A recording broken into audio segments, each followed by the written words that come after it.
today we have a 3-time Australian stand-up paddle champion and a third-place finisher in the Molokai to Oahu paddle race. He's also a stand-up paddle coach, has his own clothing brand, and he's sponsored by Sonova Surfboards with his own pro model there as well. You can find him on Instagram at James_Casey. James Casey, welcome on the show. Yeah, thanks so much. You nailed the intro. Did I? Yeah, that was a tricky one. There was a few things to cover. You've had a pretty amazing career, but my first question was going to be, when's the last time you saw a shark in the ocean? I actually just paddled this morning, and there were a lot of fish. I didn't see a fin, but probably 2 weeks ago. In Sydney? Yeah, in Sydney. I've actually probably seen more sharks in Sydney than anywhere else, probably because I'm training out here the most. But hammerheads is what you see a lot of, basically between like South Narrabeen down to Avalon. Like there seems to be like a resident hammerhead or little bronzy or something. It's just they're not too intimidating when you're on a 14-foot or 18-foot stand-up paddleboard. But the scariest time I saw a shark was I was actually on my 5'10" foil board, which, it's a lot smaller. And, a 6-foot shark when you're paddling an 18-foot board, it's like a fish. Like, it doesn't seem to bother you. But when you're on a 5'10" board up on a foil and you're looking down and the shark's bigger than the board you're on, and if you're not up on the foil, then you're basically in the water with it. It's a bit scarier for sure. Man, I instantly regret asking that question. I had no idea there was hammerheads out there. That's Every time I've seen them, they've never been threatening. So they're always just sort of cruising at the surface, and when they see you, they like scuttle off to the side. So it's I don't know. It's sort of like they're just cruising. They're not bothering you. They're out there, but if they wanted to eat you, they'd be. They'd be a lot faster. They say for every shark you see, there's about 50 others you don't, Yeah. And it's the ones you don't see are the scary ones. Because they're coming up behind you and underneath you and rah. That's what I've heard as well. Yeah. And when I see him, I'm always happy. Like, okay, that guy's cruising. He's not hungry. He's not looking at me. Yeah. So is it frequent that you see them out there? Yeah. There was a period over summer that I saw one almost every second or third paddle. So like twice a week, just about. Yeah. Yeah. So it's cool to see him, really. I've only seen him once, and I agree. It was mad. Yeah. You think the first time I saw it, I was like, you get a bit tense and you're on edge and you're like, don't fall off. And then when you see him a bit more often, you actually, oh, look, I'm going to go see how close I can get to him before he swims off away from me. Yeah. But you know what? The scariest thing I've sort of witnessed in the ocean around here are actually the whales. Oh, really? Yeah. About 2 or 3 years ago, or probably 2 summers ago or springs ago, I was paddling out from Collaroy and sort of out towards, there were heaps of whales around, and there was this baby and mother further out to sea, and I said, me and a mate started paddling out, we'll just do an effort out to where those whales are, then we'll turn around and come in. And we're going out, and they were still, probably another 500 meters away. And then this other pod of whales came past, and a baby breached about where you are away from me. And as a meter away. Yeah, like as it's coming up, I can see the barnacles on the board. On the whale, and I'm like, oh my gosh, this guy's going to land on me. And lucky enough, it was a baby one. It came up and it landed about where my tee is, this tee, and like I'm dry, right? And I'm paddling across, and it comes across this way and lands, and I'm just the splash completely drenched me, and me and my friend looking at each other like, holy, it was crazy. And we were fully shaken. And then the baby started, my friend was a bit further away, and the way it had jumped, it was sort of going more towards my friend, and he was like paddling away like, and it started like following him. In terms of like the sharks, I was like, okay, it's cruising along, but not knowing a whale's underneath you, and then all of a sudden it coming up and landing like within a meter of you. That was insane. That was definitely scarier. Yeah, but what an experience! Oh, absolutely. That's definitely. And you see whales a lot now, and I've try and keep a little bit of distance, but sometimes they come towards you, and it's awesome because they're just. Because even a baby whale would be several hundred kilos heavy. I would have. I mean, smashed. I would have had to swim in for sure. Yeah. What are they, like half a ton or? It was truck size. You know, a baby one was Way like more a than, yeah, yeah. so probably a ton Yeah, at least. yeah. That's crazy. So that was an experience Mate, for sure. unbelievable. Yeah. Is that one of the reasons why you paddle out there?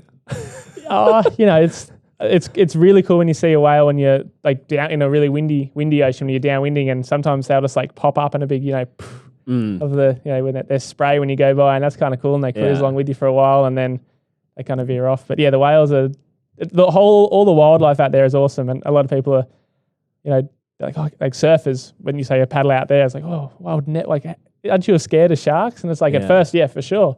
But the more you do it, you get sort of desensitized to the distance away from the land. And like when you're paddling between islands, Maui to Molokai or Molokai to Oahu, you know, you can just see the land or you just can't see the land. And you sort of learn to embrace it. Yeah, you definitely have a different impression of that for you. Absolutely. You're so used to it. So let's maybe go back a bit and see how you started with the ocean. Like where did you grow up, and do you remember your first experience with the ocean? Yeah, I feel like I grew up at on North Narrabeen Beach, just off Emerald Street there, and I remember always going down to the beach. And I remember my first boogie board I got for Christmas one year, and my first experience with the ocean, I feel like, was my dad pulling me along on the sand with a boogie board and holding on. Yeah, and that's kind of not so much catching a wave. I don't think I remember my first wave, but I remember getting pulled along and the sensation of, you know, gliding along the ocean. Was your dad a surfer? Yeah, dad and mum were both surfers. So my mum was actually amateur world champion. I don't know what year, but she won an event up in London, like in England of all places. It was like Cornwall or something. Yeah. And then she did pretty well on an event in Hawaii over in Sunset, which she says she was totally terrified. She only made it through because no one else caught a wave. And she made it through to the final or whatever it was, and she was so bummed because she had to go out in the big surf again. Oh, wow. And my dad actually got my mum into surfing. He was a surfboard shaper, KC surfboards back in the day. It was like twin fin sort of design, and he tells a story where he was surfing against Buzzy Kerbox at the Coca-Cola Classic at North Narrabeen, and it was perfect conditions. And he says that everyone was saying that if the conditions had stayed the same, that he would have won for sure. But sure enough, a big southerly buster came through, and so they called the day off competition. And then the next day they ran it, but they moved it to like Kirkhill Beach. Yeah. And the conditions were way smaller, and he's much better in bigger waves, and he ended up losing out in the semis or something. Yeah. And that's his like story. Like, I would have won, but the bloody wind came up and this and that. And you can live on that story for a while. For sure. But he grew up with Tom Carroll and all those guys. So he was Tom was a bit younger than him, but he was competing with them when he was growing up. He Newport Peak boy, and then so he sort of stopped surfing around like early 20s because he had to go make some money. He realised there was no money in the surf industry in those days. Actually get a job, and he went to uni and ended up working for a bank. But he still surfs to this day, and he taught me to surf. He surfs North Narrabeen? No, not anymore. He's gotten into all the other sides of the ocean, like windsurfing, kite surfing, stand-up paddleboarding. So you kind of followed in his footsteps a little bit. Absolutely, yeah. So he taught me to surf. When I remember my first surfboard he gave me was one of his old ones, and we surfed Cook's Terrace down at Mona Vale, and it was like, it was good conditions. He's like, you're ready to have your own surfboard now. And I had a foamy before that, but I had a real surfboard, and that was pretty exciting. I remember that. Yeah. And then my dad used to always go to Maui windsurfing. So we'd come along and, we'd have a holiday over there, a family holiday, and dabbled in a bit of windsurfing, and never got close to like nailing wind, like knowing what we're doing windsurfing. But like you could water start, but on the smaller boards and wind, like sort of surfing on the waves with the sail and everything. We were close to that, but then kite surfing came along, and so we learnt to kite surf, and that was super fun. That was way quicker. And as soon as we learnt, we were basically in the waves surfing. So coming from a surfing background, it was like, this is way better than windsurfing because we've just got a surfboard and a kite that's away from us, and we can surf the waves way nicer and easier. Yeah. So it was a bit easier. It was sort of a harder learning curve, but once you got to a certain point, you could accelerate really quickly. Yeah. So that was fun, and that's actually kind of how I got into the stand-up paddling too. So we'd go over to Maui every summer there, winter, and we'd kite surf and then surf as well. With your dad? With dad, like a family trip basically. How old were you roughly? I would have been. We started going over when I was probably 10 or 11, and we'd go almost every year until it was last winter. Was the last winter I hadn't been there. Oh, okay. in yeah. Hawaii. You're still going, Yes, basically. still going, basically. So from like 10 to 11 till now. So 10 till you were 10 or 11, and you started picking up kite surfing. Oh, kite surfing was probably when I was 15 or 16. Okay, But yeah. windsurfing from 10, 11 and all the way through. Yeah, all different sports and yeah. Yeah. So it was yeah. So and then how did you compete a bit in normal regular surfing? Yeah, first? so like growing up I competed at Monavale Board Riders. Yeah. And I who are the surfers now that are still there? But yeah, there's still some of the crew there, but I was competing against guys Nick Blom and I know Toby Hansen and a bunch of kids my age. And I won the under 18s division when I was 17 or something, and then me and Nick Blom had a really good rivalry going on. And then I got older, so he won the next couple, and then opens. And I feel like when I got into rugby a lot, so after I got to like over 18, I was playing a lot of rugby union for the Ringa Rats. Yeah. So I played a couple. I was first grade Colts from when I was like 17 through to 20, I guess, and then I went to the grade, and I played a lot in the second grade, and got a couple, probably 6 or 7 games in first grade. But I was. Were you still surfing then? Were you competing at that level? Still surfing, but I wasn't competing in surfing. Okay. So you just surfed for the fun of it. There was like surfing when I was growing up, and rugby was always the more serious part of the sport, and surfing was just fun. I remember my coach saying in first grade, he's like, if you want to really make rugby a career, then you've got to stop surfing. Oh, wow. And I was like, I'm not surfing that much. He's like, yeah, but you still surf, and you're better off going to do a gym session than going for a wave. And he was a surfer too, and he understood how hard a decision it was. But he's like, if you want to, he's like, he was saying like, I know where you're at, but you've got to make a choice, one or the other. And what did you make of that? Well, I was at the time, I'm like, no, I'm fully committed to rugby. Like, I'm willing to give it a crack, kind of thing. And then I think that was towards the end of the season. Then there was the off season, and I remember having to go to rugby training in the middle of summer when the surf was like super nice. And one day, I remember we had this meeting, and it was just like pre-season stuff. It's like, this meeting, like, what do we need to do? Like, so I was part of like the first grade kind of squad. So, like, I was second grader, but I was in the squad for first grade, so on the bench for first grade. And I was like, why would I bother like going to do a meeting? Like, I'm on the bench anyway, this and that, and the surf's pumping. I remember I rocked up late once, and he's like, "You've been surfing?" I'm like, "Yeah, it's pumping." He's like, "Yeah, I know." And it's like, and I'm like, and that was kind of the first time where I thought, I don't know, maybe letting go of the rugby. I never really thought I'd let go of the rugby, but what happened was I started stand-up paddle surfing more. Because surfing, I was like, I'm a decent surfer, but I'm not going to be on the like world tour for surfing, no way. But with the stand-up paddling, a lot of less guys did it, and at the time, 5 or 6 years ago, there weren't a lot of stand-up paddle surfers, younger guys anyway. So I sort of found that was kind of an opportunity for me to excel a bit. Yeah, get into it a bit more. And I ended up I went down to an event in Merimbula, the Merimbula Classic, which is sort of like a waterman sort of event. So it's windsurf, kite surf, stand-up paddleboard. Went down to that event, and it wasn't so much the event that sort of was great. It was the people you meet. So like all the people you meet, I met a Hawaiian guy, a bit younger than me, JC Shimahara, and then a guy a younger kid than me as well, Toby Cracknell from the Central Coast.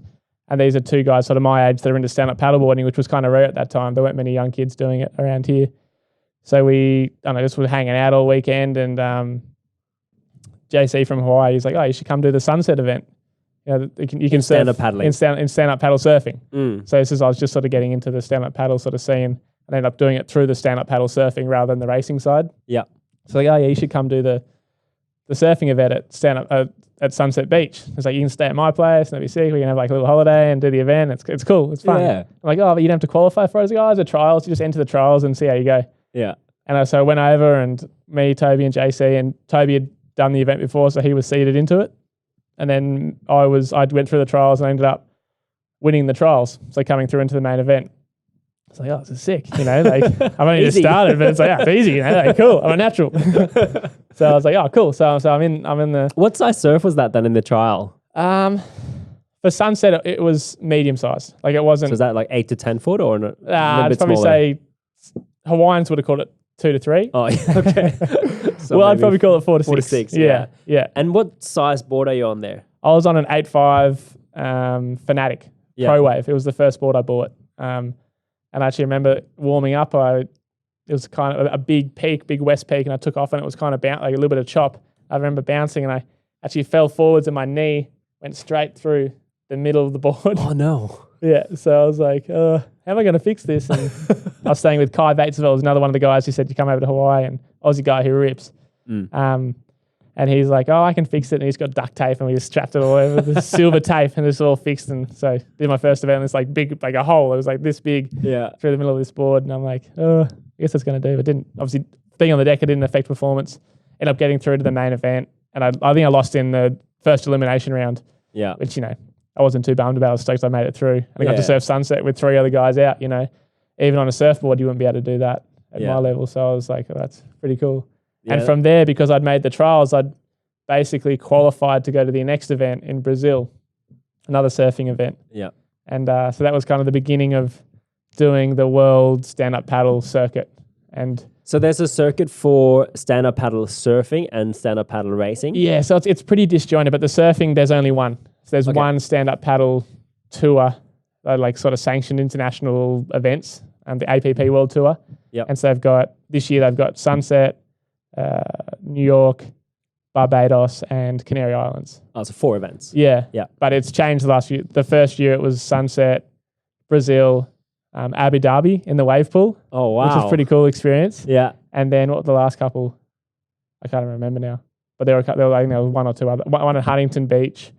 And then maybe that was the final one. But yeah, it's changed. It's sort of depending on sponsorship and stuff. Yeah.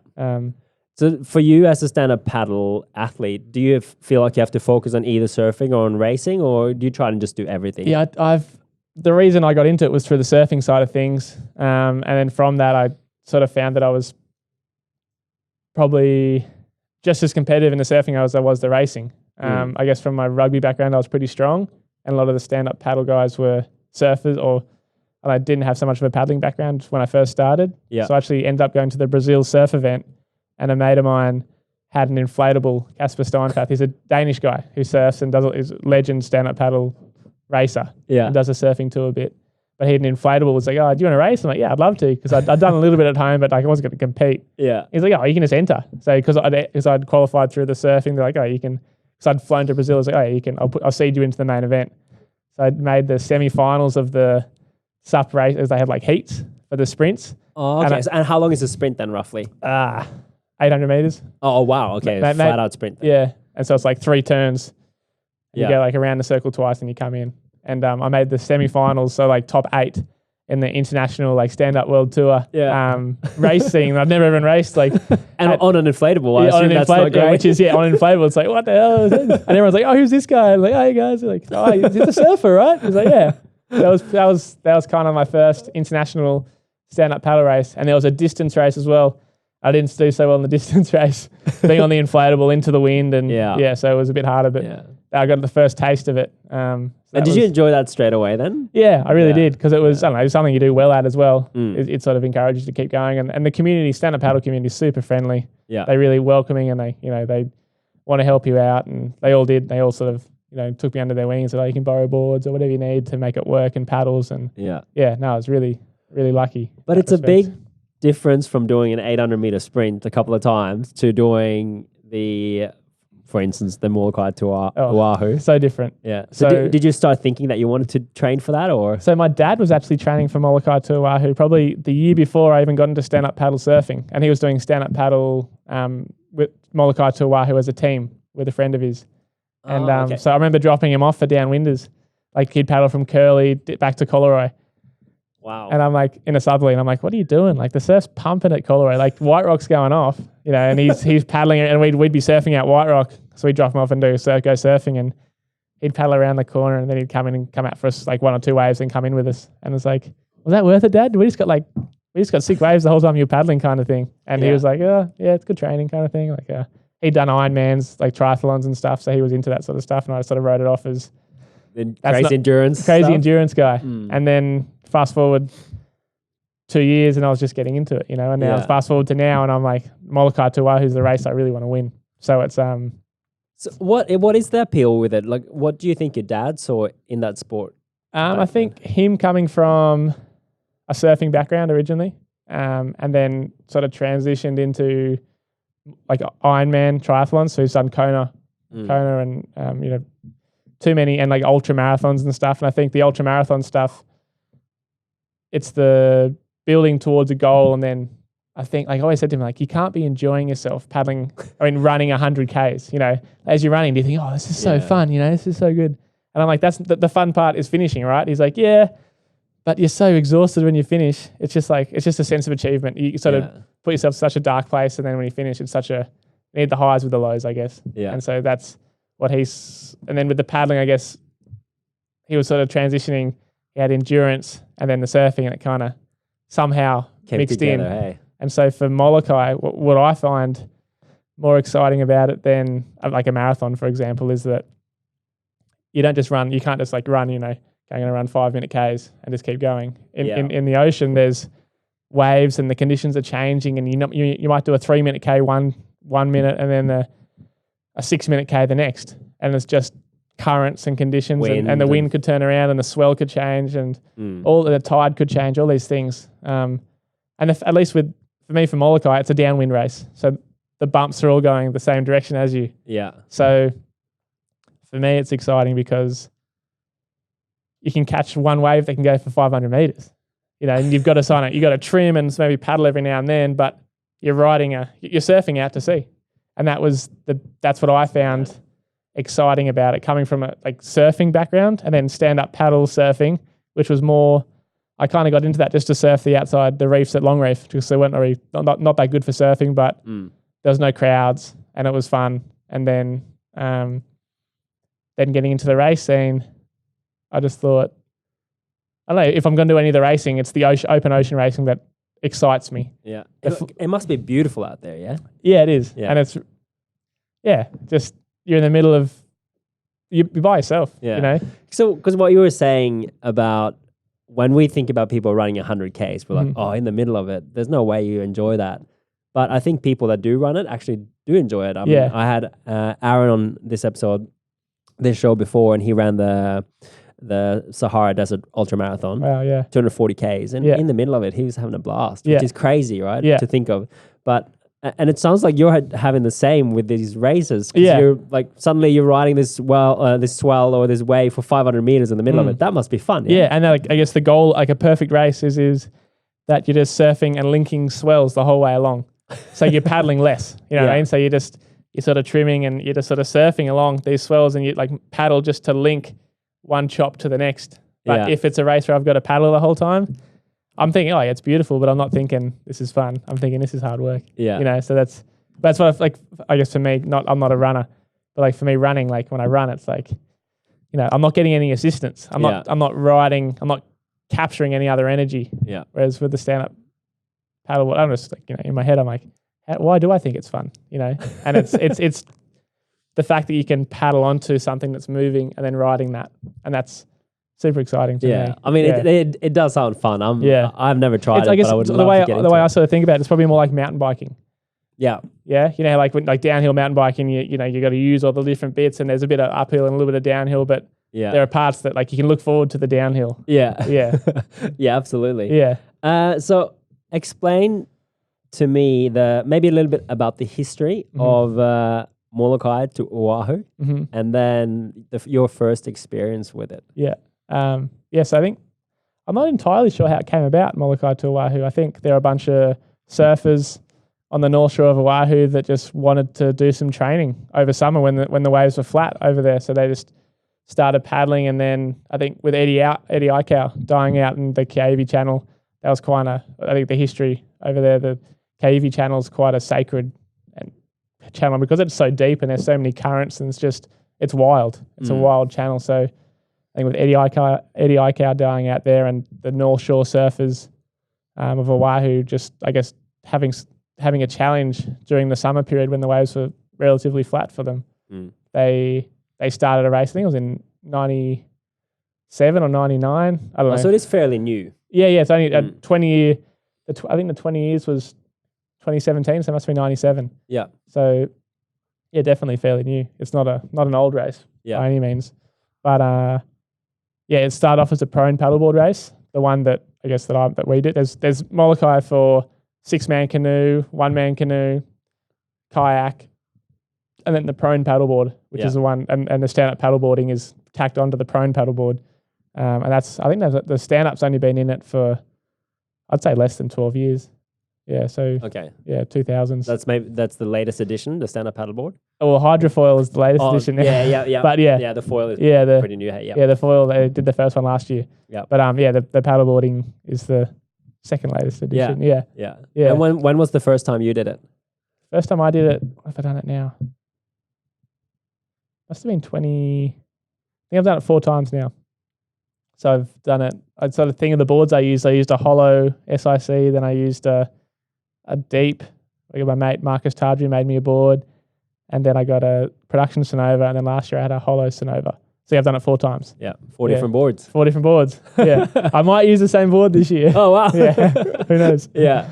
So the first time you did it, were you pretty intimidated or scared? So actually, the first time I was over in Hawaii doing the downwind season, I was afraid that I wasn't ready for Molokai to Oahu, so I didn't even enter the race. I was a friend of mine, Brad Gall, was over there, and he was doing it teams with Tom Carroll.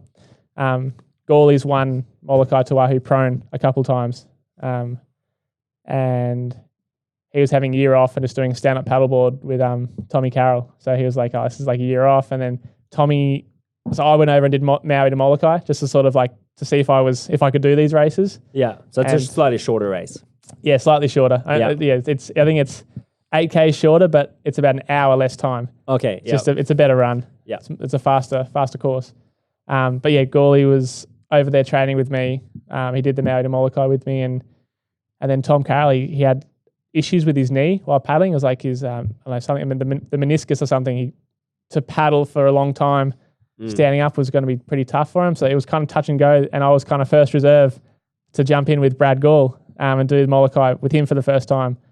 And ended up Tommy was fine, but he was like, hey, just make sure you're there because we might need you kind of thing. And it's like, I want to do the race, and I'm not sure I can rely on Tommy because his knee's no good. Ended up he was fine, and they did it, and it was all good. But that sort of got me a taste, and Gawley's been a really good big help with me with equipment and courses and training and all that sort of stuff. So we trained together that first year.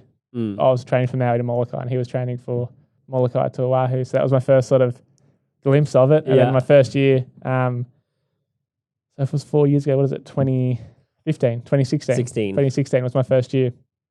And it was probably the flattest year on record. Oh, really? Yeah. Yeah. So when you say flat, does that mean there's not a lot of... so there's no wind. Current or nothing? Zero wind. Yeah, there was actually... Harder? Much harder. Yeah. Wow. Yeah. So, this year, and I was on the worst board for those conditions, but basically everyone was on the same boards essentially.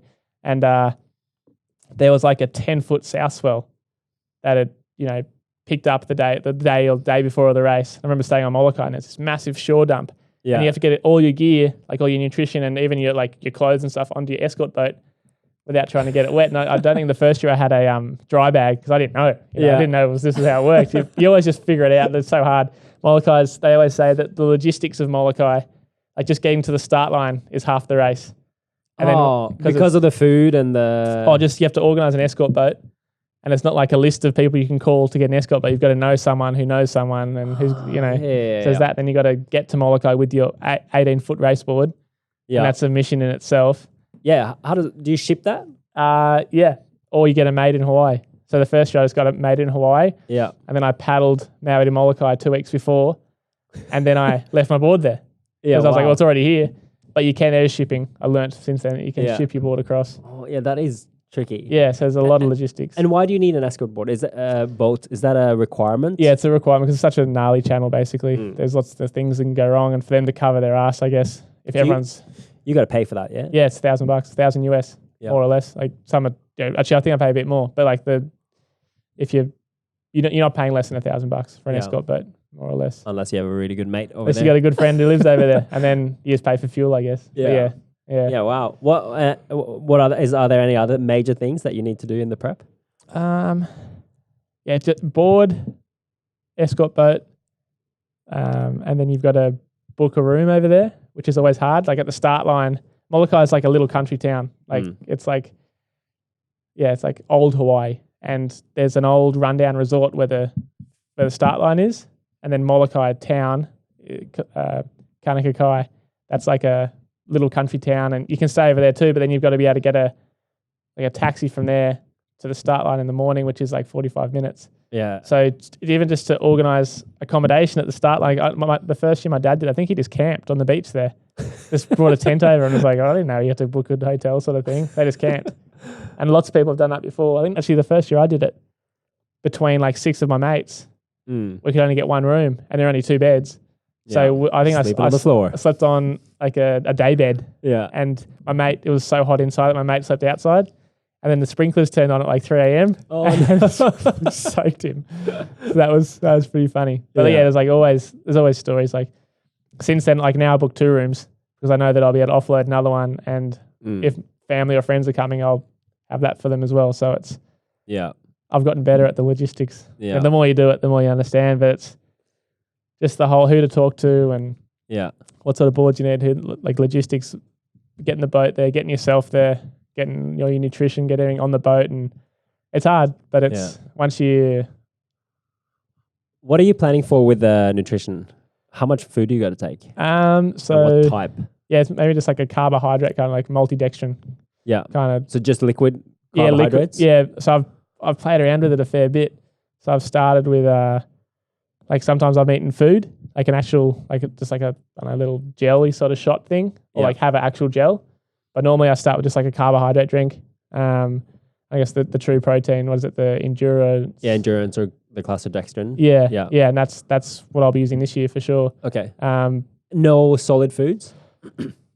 I did one year.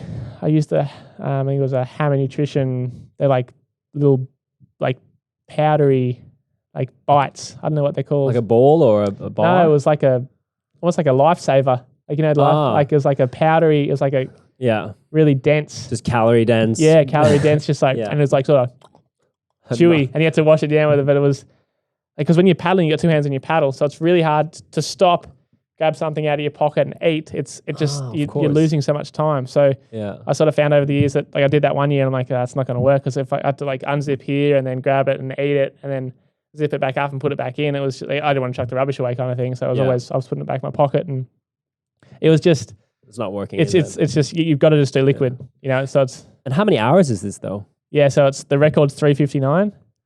Yeah, but the first year I did it was 5.5. Oh wow! So no wind. Yeah. So 5.5 hours with no solids. But you do need some kind of energy. Yeah. So it's pretty much all liquid. So powders in your drink, and you'll change Camelbacks, or water packs as you go, like maybe 2 or 3 times. With the boat? Yeah. So you usually have a crew on your boat. So you had a friend that would jump in the middle of the ocean and hold a pack up and look for sharks, because that channel is really famous for like big sharks. Oh man. And it's like this deep blue. It's like, like this, you can see to the bottom, but it's just like it's darker and darker. And it's my stepmom came on the boat one year and she's like, I'm not getting in the water. So she like throw the pack at me and I'm like, so how come did it take, hopefully this isn't a rude question, I don't mean it that way, but how come did it take that long on the first year? Because there was no wind. That was the year that there was basically no wind, and then there was a big south swell, so the south swell was running almost across us, and the current that year was against us as well. Oh, wow. So that year I came 4th, my first year. Oh, no, 5th the first year, and there was about 4 people that pulled out. Yeah. Like within the first 2 hours, because it was just so hot and just no assistance. So people, like the Hawaiians back then were pretty well known just for, like, they had good downwind skills, but their fitness wasn't so great. Okay. So a lot of guys had pulled out because it was just too hot and too hard. Yeah. Normally you expect a pretty good wind behind you. So that year we're probably doing 6 to 7 minute kilometers. When it's good conditions, you're doing, 3 to 4 minute kilometers. Oh, wow. Yeah. So it's massive difference. Yeah. Big difference. Were you ever thinking that first year that you're going to pull out? No, I'd trained too hard, because it tracked back 18 months before that I wanted to do the race, and all the conditions had finally lined up. And I'm like, I remember seeing people pull out and I'm like, how could you, like, after all the time and effort like you put into training, how could you possibly think about pulling out? Yeah. And not once did it even go through my mind. When people pulled out, I was just like yelling out, oh, you soft, just like yelling. I was like, because I remember Connor Baxter, who was the king, he still is the king of stand-up paddleboard racing, and he pulled out, and I was like, I can't believe that. Like, I just couldn't comprehend like how someone who could potentially win would pull out.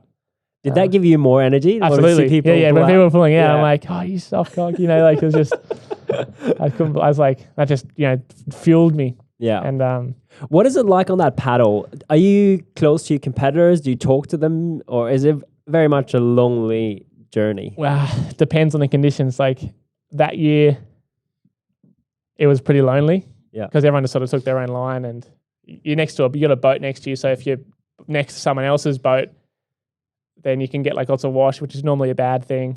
Okay, yeah. So generally, it's a pretty lonely race. You can see people maybe 50 meters that way, or 50 meters that way, or 100 meters ahead, or you might glance behind. But generally, it's a pretty solitary sport. This last year, I had a pretty good battle in the first 2 hours with Trav, who's won it the last 2 years now, Travis Grant, and he. Like at one stage, we were kind of together, like, oh, where's Connor? Where's he? Like compared to us and all this sort of stuff. And we took, oh, he's over there. Okay, we just keep paddling and keep an eye on him, kind of thing. So you were ahead of him. We were ahead of Connor Trav and I were at that stage of the race. But then as the race went on, they both got ahead of me. And but yeah, you do chat a little bit. But as the race goes on, it just spreads out. Yeah. Like everyone's at different, and like when it's ocean bumps. You might surf up to someone and then it's hard to be on the exact same bump together. Yeah. Yeah. So you're Is it two in the competitive? zone. Yeah. Yeah. It's competitive. Yeah. Yeah. Super. Yeah. And like there's probably 5 guys that could, or probably 5 guys that could potentially win. And then there's probably 10 guys that could be within the top 5.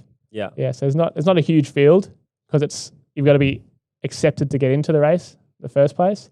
And then from there, so you have to put like either, you're going to put your name in the lottery if you haven't done the race before. Okay, I was going to ask how you get in. So are there any qualification process or is it just a lottery? When I first started, I think it was first in, best dress kind of thing. Actually, the first year I was thinking about doing it, you just had to get your name in early and then you were in. But then it'd sell out in like a day. So they changed that process and said, okay, guys who've done it already, you've like podiumed, you get an automatic entry. Yeah. And then basically if you've done it before, the organisers know you, so they'll let you in again. But now it's the first year I tried to do it. Matt Nodich and I, who we were training together, we both weren't that well known for stand-up paddling, and we both wanted to do it because we'd done a few races at home and we'd done pretty good. And but the organisers over there had no idea who we were. Yeah. And so like James Casey, Matt Nodich, who are these guys kind of thing. And I asked Brad Gall if he could put a word in for me because he knew the organisers, and actually end up not getting a spot. And we booked everything, so we were going to go anyway. Yeah. We, did the Maui to Molokai, and I think Matt Nodich got second that year and I got third or fourth. So we were obviously competitive. Yeah. But the fact that they didn't know, so because we'd had good races in Maui to Molokai, they basically said, okay, you guys can get in this race now. Next year? No, for this year. Oh, so it's beforehand. So, yeah, but it's... So wait, did you do both races? Yeah, so it's 2 weeks apart. Okay. Yeah. Wow. Yeah. How sore are you after a race?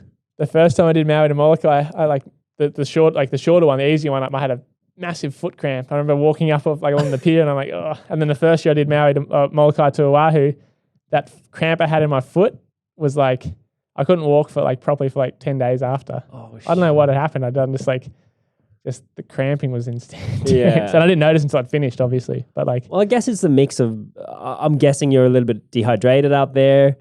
There's so much pressure or so much movement on your feet continuously for such a long duration. Yeah, and I think because that year I hadn't done so much. When you first start paddling, your feet get really sore because you're gripping on too much. And then the more you paddle, you sort of get more relaxed. And now I actually get pretty sore on my knees. Yeah, just because you're reacting to how the board works, and you've got you steer with your foot, your front foot. So for me, I steer with my left foot, and with all the movements side to side, you can kind of tweak your knee a little bit. So is your stance? You're facing forward, but your stance is slightly staggered? Yeah. So okay. When you train flat water, you try and go, when you're paddling your right side, right foot back, paddling your left side, left foot back. Oh, so you're shifting all the time. Yeah, shifting. But so you want to just little tiny movements. Instead of kind of splaying. Yeah. But then for the unlimited races, you only steer with one foot. So to change feet, you're just not going to be doing it. Yeah. So you're almost always, for me, I'm always natural stance. So left foot forward, right foot back. So my front knee gets really sore. Your left knee. Yeah. Yeah. Yeah. Do you get blisters and stuff on your hands? No, if you've trained properly, you shouldn't. Yeah. Guys that get blisters are the guys that haven't put the hours in. Because I'm calloused up now. Even now, I've just started training for Molokai, but already all the other races I've done, I'm ready. You get pretty thick skin. Yeah, you get thick skin. You can peel it off. Oh, I got another callus under there. Wow. Yeah. Yeah. So last year you had your best finish in Molokai to Oahu. Yeah. Did you go in thinking you were going to do really well? Yeah, I felt like I had a pretty good shot of winning. I was really confident with the board I had. Like Marcus Tarju and I had sort of worked on a board for Sonova, like a hollow molded board. So it was a lot lighter. So it was more like an outrigger canoe rather than like a styrofoam surfboard. Yeah. So it was pretty high tech, and we're happy with the shape, and the conditions looked pretty good. And I was pretty competitive with Connor in the Maui, as competitive as I'd ever been in Maui to Molokai the 2 weeks before. So I knew that I was going to be in the mix. Yeah. And I felt like I had my best chance. But my goal was to get in the podium because I'd had 5th the first year, then 2 4ths, and then last year I got 3rd. So I was like, 2 4ths killed me. Like, oh, I can't believe I come 4th again, Gotta keep improving. Yeah, so I'm hoping next year, well, this year second or first. First, yeah. Maybe because I skipped, maybe I did 2 4ths, I can just go straight to first now. But hopefully, see how we go. Is Connor the guy winning most of these races? Travis Grouning's actually the guy he's a bit older than Connor and I. Trav's, I think he's won the last 2 or 3. Okay. Oh no, Kai Lenny won 3 years ago. So Trav's won the last 2, and so Connor hasn't won for about 4 years. Okay. But for Maui to Molokai, he's never lost one. Yeah. He's done like 9 Maui to Molokais and never lost. Wow. Which is pretty crazy. Is he Hawaiian? Yeah, he lives on Maui. So he grew up in that channel, basically windsurfing and paddles there all the time. Yeah, paddles there all the time. But it's hard because he's younger than me, but he's like more experienced because he's been doing it for longer. So it's sort of a strange. Yeah, and Travis Grant comes from an outrigger background, and he's Australian, but he's moved to Hawaii since. So he lives where you finish the Molokai to Oahu. So he as well has a lot of experience, and he's paddled the channel a lot on a 1-man and a 6-man canoe. So he up against guys that have a serious waterman, Yeah, so that are local there and local there. So you're from North Narrabeen. Yeah, exactly. Different. Yeah, so it's a bit. Yeah, they got a bit of an advantage, but yeah. Do you go over there to train outside of the race? Yeah, period? So normally in the past few years, I've usually gone over in April for Molokai and usually spend a bit of time on Maui and do the Molokai run and get sort of downwind skills up. And then I always do all of July normally as well. Oh, wow. Okay. Yeah, so a whole month sort of getting ready and trying to get a bit of that home advantage. It's hard, cramming, But you're out there then in just all kinds of conditions. All kinds, yeah. And this year is a bit different because Maui to Molokai moves to late June. So I'm going to do 2-week trips instead. So 2 weeks for M2M and 2 weeks for M2O. Yeah.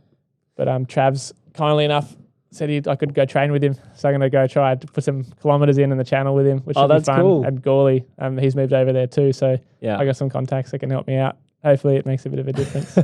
I can't imagine Trav's going to give me too many tips, but... I was just going to say, is it tough to train with one of your main competitors?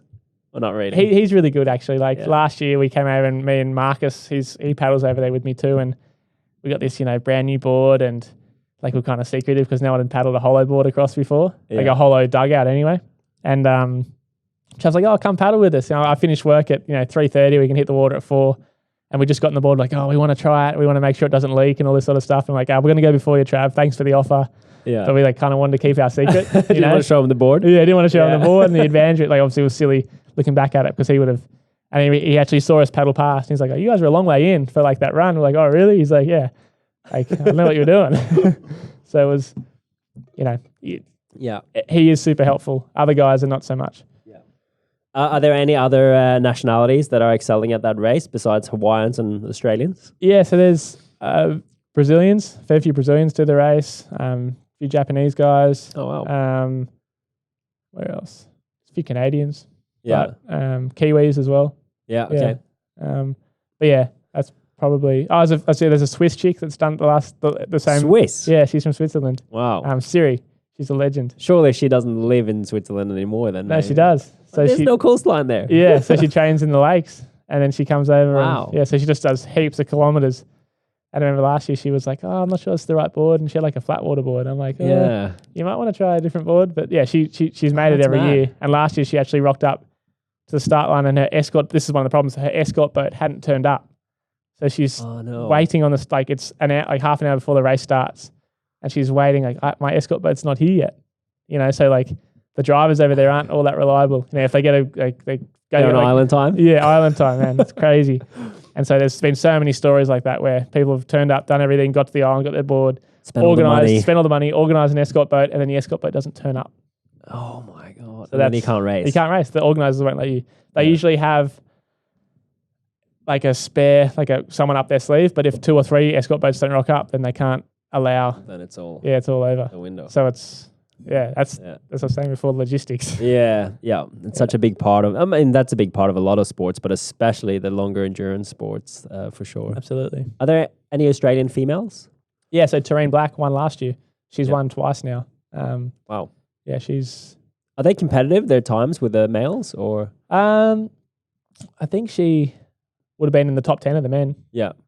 But there's a pretty big gap. So there's probably 6 or 8 guys that are almost certainly going to be, if they finish, they're going to be in the top 10. And then there's maybe a few dark horses every couple of years. But the top women are usually in the mix with the sort of second tier men, I'd say. What's the main skills you need to be good at this? Balance.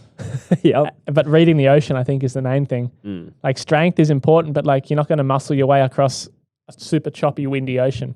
Yeah. So it's more about reading the swells and being able to fit. It's about trimming and sitting your board in the right spot of the bump, so you're paddling the wave paddling less and surfing more. Yeah. So it's about being efficient. So for someone who wants to get into stand-up paddleboarding, I mean, especially in Sydney where we are located, it must be pretty easy, yeah? Yes and no. Like a lot of people say, oh, you so like you live in Sydney, you got the harbour and the lakes and the ocean. But in terms of like downwind paddling, because we've got lots of cliffs and headlands, it's a really good place to train from Molokai to Oahu. Oh, okay. Because it's such messy water out to sea. Yeah. But in terms, we've got all these harbours and like Narrabeen Lake and Pittwater. There's a lot of really nice places to paddle. Explain to me what you do with your coaching. Yeah, so I guess there's sort of 3 different levels. I do like one-on-one coaching. So I'll take someone out, whether it be learn to stand up or like someone who wants to do Molokai and wants to work on their technique. Wait, do you get people coming to you just say, hey, I want to do the Molokai? There's a guy that I've coached for a year, a couple of years now, and his goal is to do Molokai 1 year, which is the Molokai run. Yeah. So he's started off as he was actually a kneeboarder growing up, and now he's got into stand-up paddle surfing. And we had a pretty nice session last time out back bomby and surfing out there. Back bomby, is that long reef? Yeah.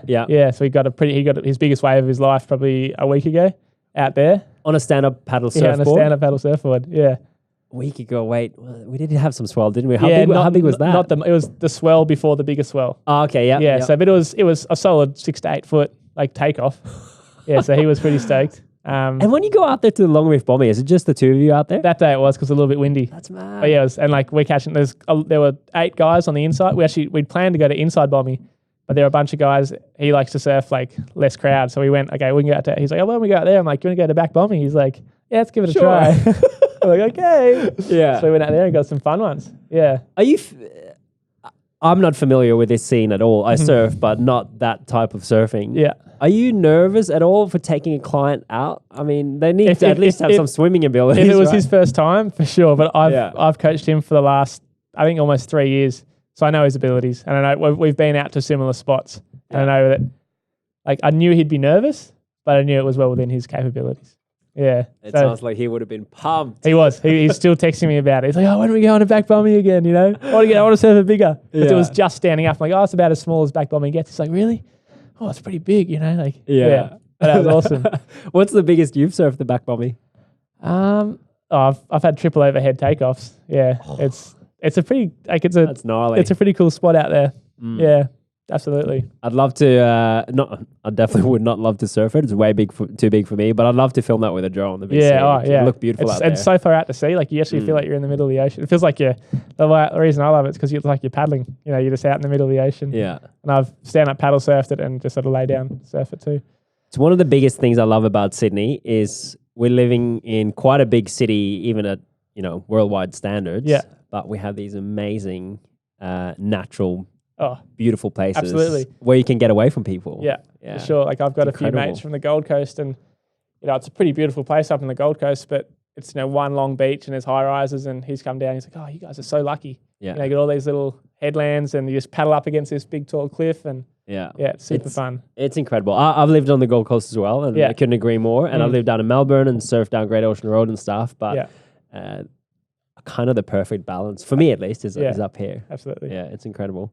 Where would you recommend to start if you're a novice, not too familiar with the ocean, and never really had a surf career or anything? Yeah. Where would you start if you're thinking, mate, this Molokai race sounds epic? Yeah, so you've got to start in the flat water. Like, I know a lot of people, like, they want to do Molokai, so they want to go straight into learning to do downwind paddling. And you got to, crawl before you can walk, so to speak. So I recommend people starting like a lake. Or even on the harbour side, like Pittwater and stuff, or is that too much? It depends where in Pittwater. So if you go out like around Scotland Island, there's a lot of boat wash, and it's kind of quite bumpy. It can be a bit of traffic there. Yeah, it can be a bit of traffic. Yeah. So same as the harbour, it can be, in certain spots, it can be quite busy. Places like Clontarf, at the middle harbour there, that's not a bad place. And Narrabeen Lake is awesome because there's like almost no boat traffic.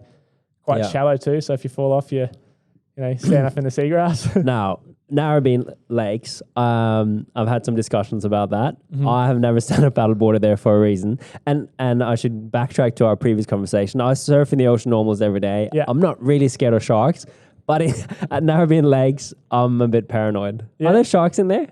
I've never seen a shark in there, and I've spent a bit of time out there too. I've seen plenty of fish, but if you've paddled out through the lagoon, you know how shallow it is. Yeah. There's no reason a shark couldn't go in there. That's what I mean. But I don't know why they would want to. I feel like I don't know either. I mean, there's fish in there that they can eat as well. And I'd say there's more sharks in the harbour or Pittwater than there are in Narrabeen Lake. In Pittwater as well. Yeah. I don't really think about that. I don't really go out of Pittwater at all. But I have some friends that stand up paddleboard at Narrabeen Lakes, and they've invited me a few times, and I'm like, I'd rather just go out to the basin or something when it's a bit calmer. Yeah. Yeah.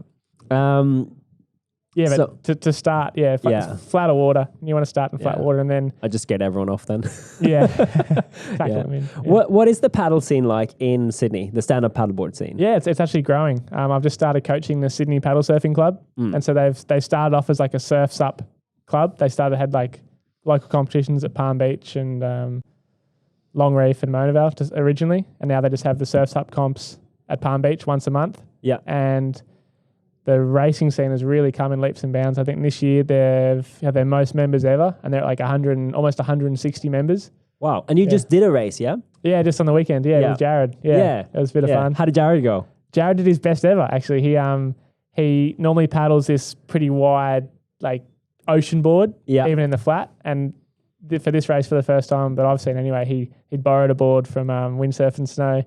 A flat water board, basically. Yeah, because you guys were inside the harbour? We went from Middle Harbour Yacht Club to the Spit, basically, to Balmoral and back. Yeah, mad. Yeah, so it was... That's a great paddle. Yeah, it was awesome. We did that twice. We did a loop, and it was good. And he ended up top 10, I think? I think he was 5th or 6th. Yeah, mad. Yeah, so he did really well. Yeah, so normally he's... I don't know. I feel like he's further behind. But like that was mainly because of the board he's on. Yeah. But no, he did really well this time. Yeah. So I mean, he's a pretty natural waterman and an athlete. So for sure. So if you do want to get into stand-up paddleboarding, there's both racing and surfing competitions around in Sydney, right? Yeah, and the Sydney Paddle Surf Club do a great job of sort of like the entry-level stuff. They're really trying to encourage more, just even social paddlers to sort of sign up. And it's just a big network of paddlers from... There's guys that are on the Central Coast, and there's guys down in Wollongong, Cronulla. But the hub, the sort of nucleus of the club is in the Northern Beaches. Yeah, and so many good spots there. And I think how should I explain it? I've just stand-up paddleboard a little bit around the basin and Mona just for fun and not racing or anything. But I think one of the biggest benefits I take away from it is being out there with way fewer people than if you're surfing, because it's not crowded. Yeah. And it's beautiful. It's just the scenery and seeing the headlands from the ocean. It's way different. It's as close as you can be to owning your own boat. You know, because you're up at that same sort of eye level that you would be if you were in your own fishing boat. Yeah. But you've just paddled out there. You don't have to pay for fuel or anything. You're out there. And get a good exercise. Get a good tan. Yeah, good tan, good exercise, and good lifestyle. If it's the right day, the water is incredible. It's so clear. Absolutely. Yeah. Just watch out for those whales. Yeah, I haven't seen one yet. I want to stand a paddleboard, so okay, I wanted to talk to you about something else, because I just realized when Jared explain to me who you were, that I've seen you out at the basin on a foil board. Okay. And a foil board to me sounds super fun. I looked into it a bit, and it's pretty expensive to get going. But what are the... tell me about foil boarding. How did you get into it, and what was your first kind of experiences with it? Because I think it's pretty difficult when you start, yeah? Yeah, so I was over in Maui. So basically, I think all my water sports, windsurfing, kite surfing, stand-up paddleboarding, just that all started in Maui. But I was over there for a race on the Maui's North Shore, and Alex Aguirre, the guy who I guess invented or reinvented the foil surfing, was, I don't know, he was just around. I was staying with the Spencer brothers, they're younger kids, and they were helping him develop the foil. And they're like, oh, ask Alex if you can, just try use one while you're here for the week. Okay. And me and a Brazilian kid who I was racing with as well, Vinny, we just borrowed a foil board off him for the week. He's like, yeah, hold on to it. Just let me know how you like it. Kind of just like wanted a bit of feedback. And Vinny and I were like grommets. We'd paddle, one of us would be on a surf sup, the other one would be on the foil board. And we just like take photos of each other. Like, oh, you got a sick one. But we were just eating absolute shit. Oh, so you did get up pretty much straight away. Oh, I wouldn't say we got up seamlessly straight away. We used it like every day for a week. Oh, man, yeah. And like probably 2 or 3 sessions a day. I mean, So you just hammered it. Oh, we just hammered it. How long is that board? We were on like a 7-foot foil board. So that's a big foil board, yeah? Yeah, it's a stand-up paddle. It was at the time it wasn't considered too big, but now looking back at it, it is big. Yeah, so now there's like five foil boards. Yeah, the stand-ups are like down to like 5 foot or 4. I think Austin Klan was on like a 4.6. Yeah. And then I've got a 3.3 like toe-in foil board. 3.3. Yeah. That's nothing. That's like nothing. A skateboard. Skateboard, pretty much. It was inspired by a skateboard. Oh, wow. Yeah. Okay. So, yeah, but we started on this board, and basically we just went into all these different spots, and so dangerous looking back at it. We had no helmet, no impact vest. It was board shorts. It was like, yeah, we'll have fun. You went out to paddleboard, blah, blah, blah. Yeah. And just like riding the bucking bull up and down, up and down, up and down. Because the foil, like it's a wing, and once it goes out of the water, it falls back into the water, out of the water, and falls back in the water. So you can to get up, you lean back too much, and then the wing goes straight up to the surface. That's when you get higher. As you get closer to the surface, you get higher and higher until you come out of the surface, and then you crash down onto the board because the wing isn't working anymore. Yeah, so the wing actually at the top will come out of the water, and then it's going to obviously go straight back down again. Yeah.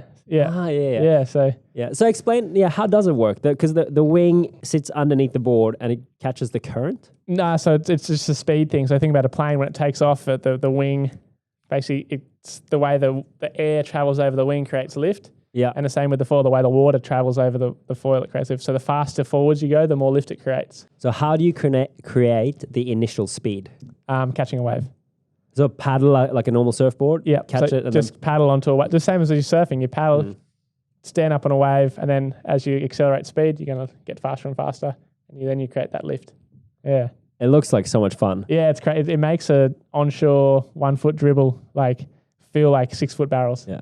Because you can catch a wave, kind of catch the swell back out again and catch another little wave and keep going, yeah? Yeah. I went to a secret spot just recently, and I couldn't count how many waves I linked, but I was up on the foil for over 7 minutes for the one wave or the one takeoff, and I covered over 2 kilometers. Yeah. 7 minutes. I've surfed for more than 10 years. I don't think I've been on the surfboard for 7 minutes. That's a long time. Yeah, seriously. I lot of it was like pumping out to the wave and then turning, and it's still I was up on the plane for 7 minutes. Yeah, it was crazy. So like I said, I have been thinking about getting one, but the price tag is the first hurdle. But also I feel like are you nervous about a bunch of people getting these boards? Because I feel like that's going to be dangerous. Yeah, so I guess when I learnt, the only way to learn was to go out into the waves. Nowadays, the best way to learn is behind a boat. We've sort of figured out that if you can control the variables, if you get towed up behind a boat, then you've controlled the variable of a wave. So it's just like surfing or wakeboarding behind a boat. So that's how you recommend to start? Definitely. So the guys down at Balmoral Paddle Surf do lessons behind a boat, and they do it out of Balmoral Beach. I didn't know that. Yeah, so that's definitely, or if you've got a friend with a boat, just tow him behind it.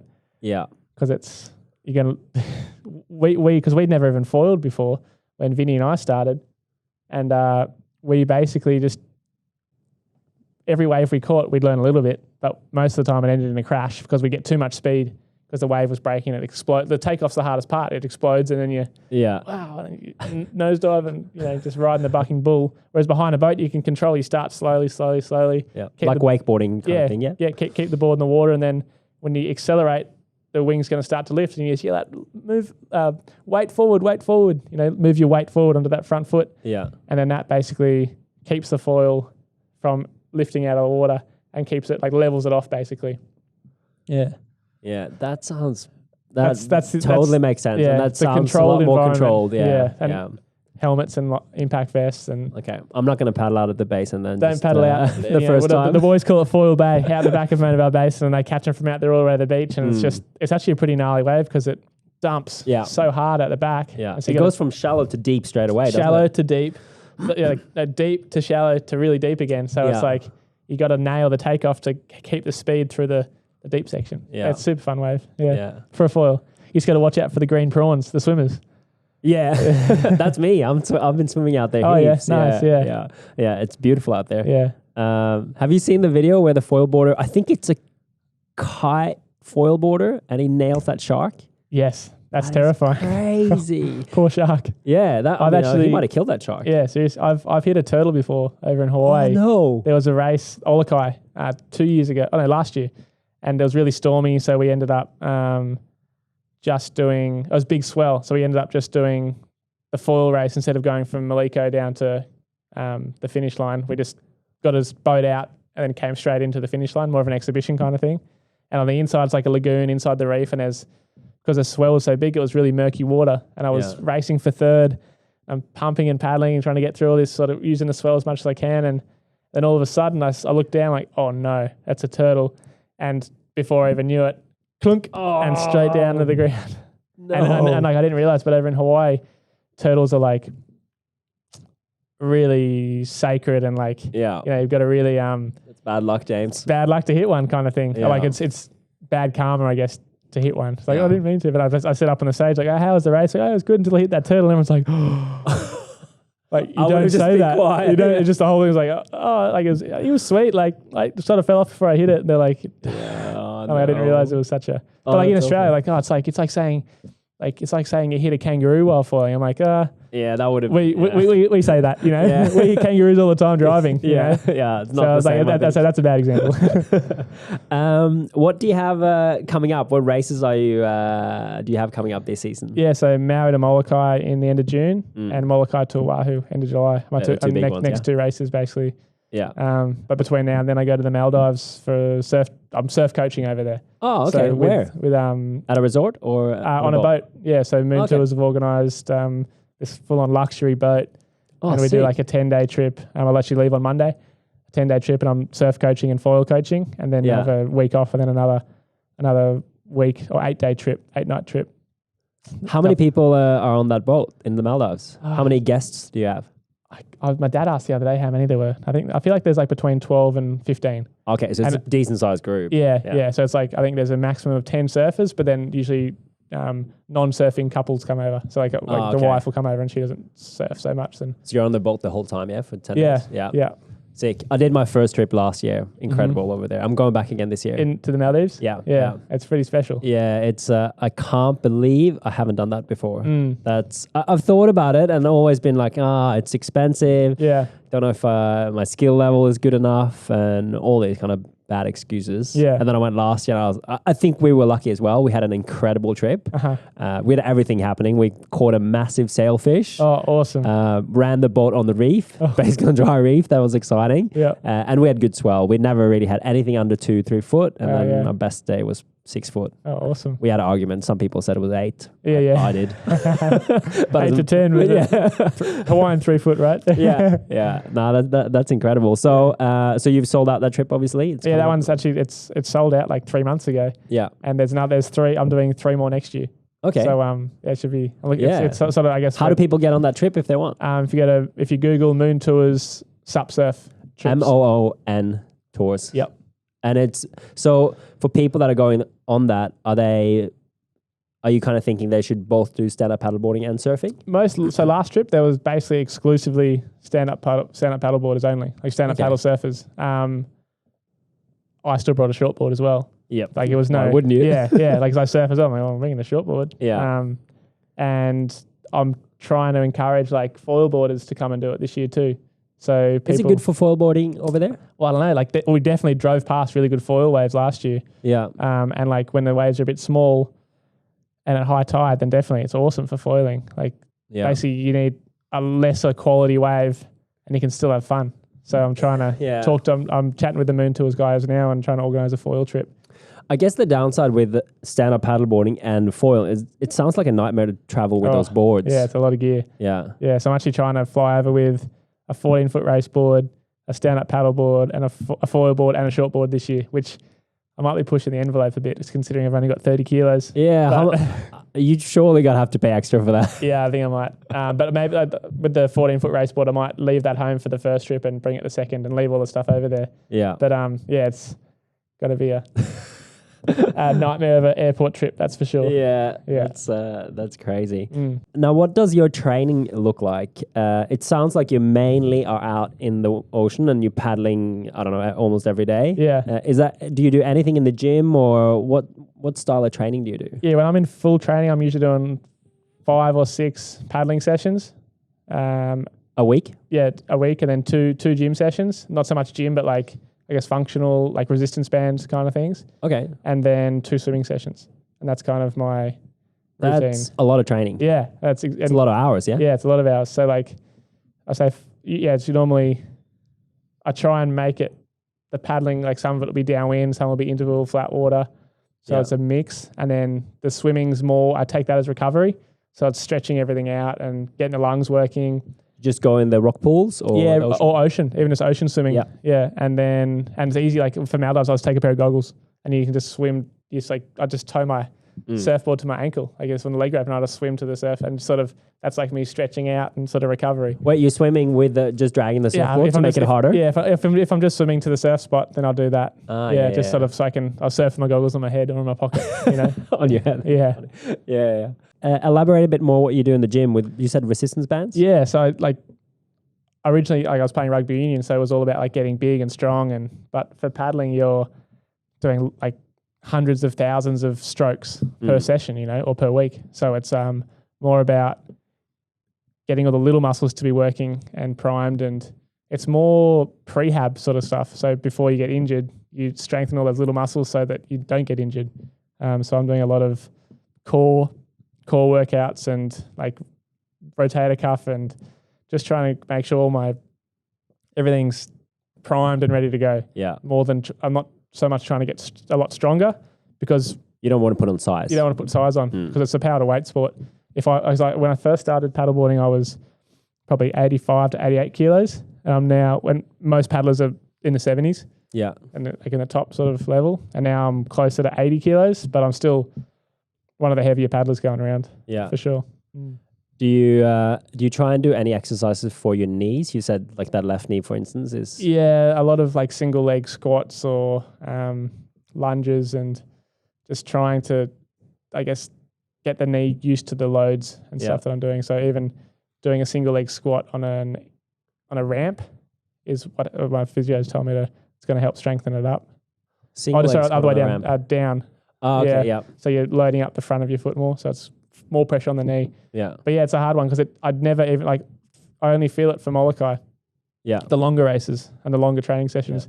Yeah. I can paddle for 2 or 3 hours and it'll be fine. And then when you click over that 3.5, 4 hour mark, it's just this swelling under the knee basically. Yeah. Yeah. Inflammation and stuff probably. So when you're paddling in Sydney, usually it's around that 2-3 hour mark and you're fine. Yeah. But then other times if I've trained a lot, I'll hit 2 hours and it'll be sore. So it's not clear what is triggering it, but it's just one of those things that I've just got to keep an eye on. And last year for Molokai, I just taped like a thing under my kneecap to hold the kneecap up a bit. Yeah. So when I was younger, I had a, what's it called? Osgood Schlatus. Okay. So it's like under the knee. Under the you kneecap. Get that, yeah. Yeah, the bump basically. Yeah. Some people get massive bumps. Eh? Yeah. So that's something I've... Yeah, I mean, you've chosen 2 sports that are pretty tough on the knee. There's a lot of lateral movement and instabilities through the knee, like in rugby and... Yeah, so a lot of Bosu ball work too. Like when I'm on, the ski ergs, I'll use those if I'm in a gym, and I'll use a Bosu ball to try and like balance on that. And Wait, are you on a ski erg and standing on a Bosu ball? Yeah. Whoa. Yeah. So that's kind of. You got to put that on your Instagram. You should get a few looks. That sounds crazy. Yeah.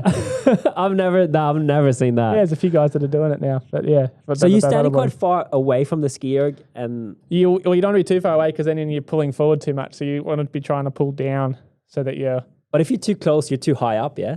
Yeah. Because the Bosu ball is high, or it's not that high. Yeah, you look for a little one.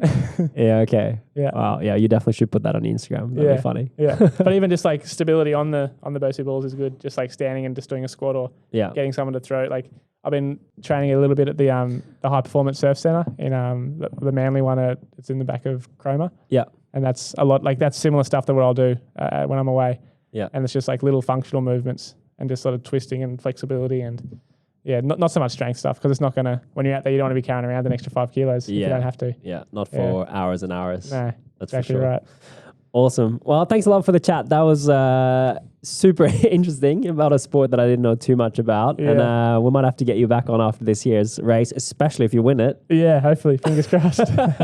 Awesome. Anything you wanna kind of plug, like where about your sponsors maybe, or your Instagram, or where can people follow you, or if people are in Sydney, where can they come and paddle with you? Yeah, so I'm training out of Narrabeen Lake down at Jamison Park there, and I do a lot of, I guess, my own coaching sessions there. If you look at my website, kcoz.com, you can see all the apparel and the coaching and the boards and that sort of stuff online. But Sonova Surfboards, VMG Blades, who do raceboard fins, so they're like quite specialised. Catfish Designs have always helped me with all my gear. True Protein for all the all the gear that they're giving me as well, the nutrition stuff, and Blue Dinosaur bars as well. Awesome. Yeah, it's been great. Also, actually, my biggest one, Cole Crawford Suzuki, they've sorted me out with a car. So they're head down if you need to buy a new car. That's mad.